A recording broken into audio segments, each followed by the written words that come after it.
Place maintenant à notre page estivale. C'est ce soir dans les Côtes-d'Armor que l'on retrouve Émilie Collin. Bonsoir, et oui, je suis ravie de vous retrouver dans les Côtes-d'Armor, un département que je vous ferai découvrir toute la semaine en ne sillonnant que les communes en Plou. Alors ça peut faire sourire, mais sachez qu'en Bretagne, il y a de quoi faire. La région compte près de 150 endroits qui commencent par ce préfixe, Plou, Plo, Plé, qui veut dire la paroisse. Ce jour, on commence à Plougrescant, et quoi de mieux que pour débuter une promenade que d'aller en bord de mer, à la découverte des plantes du littoral et de leurs vertus. Regardez. Est-ce que d'autres personnes trouvent d'autres saveurs? La fleur, c'était plus carotte. Voilà, il y a une petite nuance. Cueillette sur le littoral de Portscaf, les saveurs de ce légume de mer surprennent. Ça a vraiment un goût de carotte. Ouais, carotte jeune carotte, très jeune. Je trouve, c'est croquant. C'est pas mauvais, hein. Depuis 20 ans, Claire parcourt les sentiers et partage sa passion, celle des plantes aromatiques et médicinales qui foisonnent en bord de mer.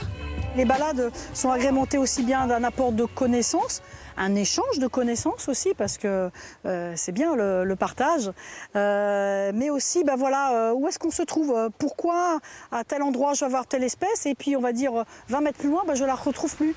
Choux marin, plantain, lancéolé, la criste marine, des variétés au goût souvent méconnues. Alors les brunes, c'est même plus la peine, là c'est immangeable, mais plutôt quand elles sont assez tendres, quand elles ont juste fini en fait la floraison. Ah là oui. Ah oui. Oh la vache. Ouais, non, mais ça a quel goût? Ça a vraiment un goût de champignon. Ah oui, mais tout doux. Plus que de la pédagogie, c'est aussi un travail de sensibilisation à l'environnement. Moi, je mets l'accent en fait sur ce que j'appelle l'éducation au regard. Donc, c'est regarder où on se trouve et après faire un focus petit à petit pour regarder le milieu ou les milieux naturels. Et puis après, encore plus, regarder la biodiversité, que ce soit la biodiversité végétale ou animale. On va se mettre là pour la dégustation. Ah oui. Atelier culinaire pour titiller les papilles. Au menu, tzatziki du bord de mer et tartare d'algues.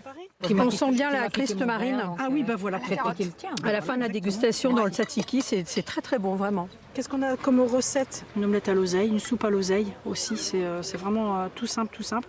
Alors ça apporte de l'astringence, donc c'est une saveur dont on n'a pas l'habitude vraiment à goûter. En général, les gens qui aiment l'oseille, ils adorent. Savoir que ça se mange, quelle partie se mange, etc.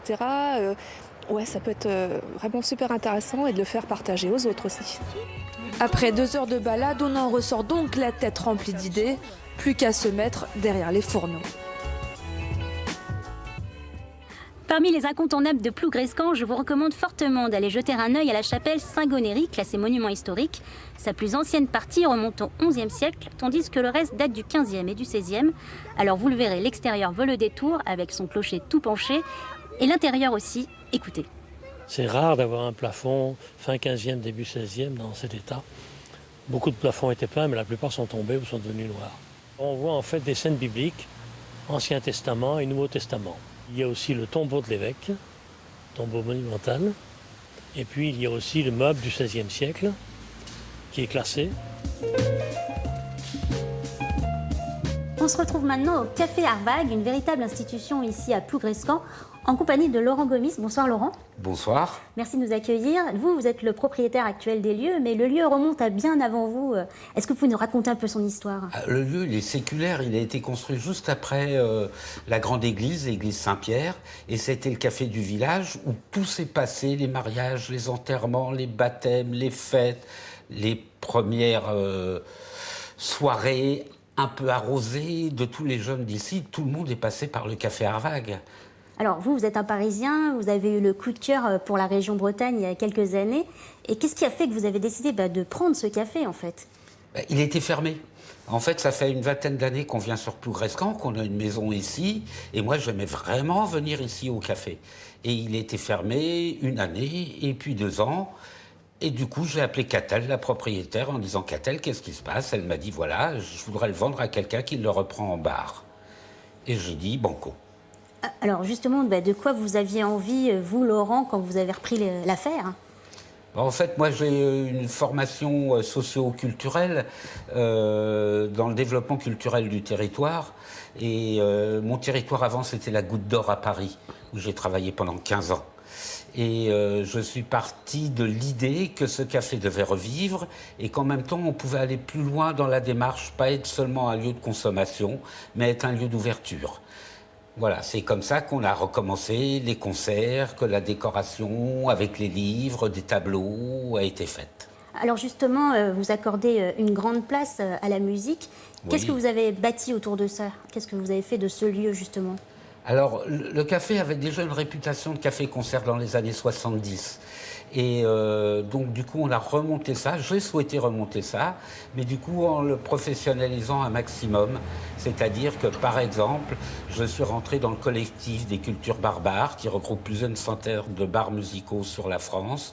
Je suis rentré au GIP Café Culture, qui m'a ouvert des portes et permis de payer les musiciens professionnels avec des feuilles de paye de façon tout à fait régulière. Et j'ai également passé mes licences d'organisateur de spectacle, bien sûr.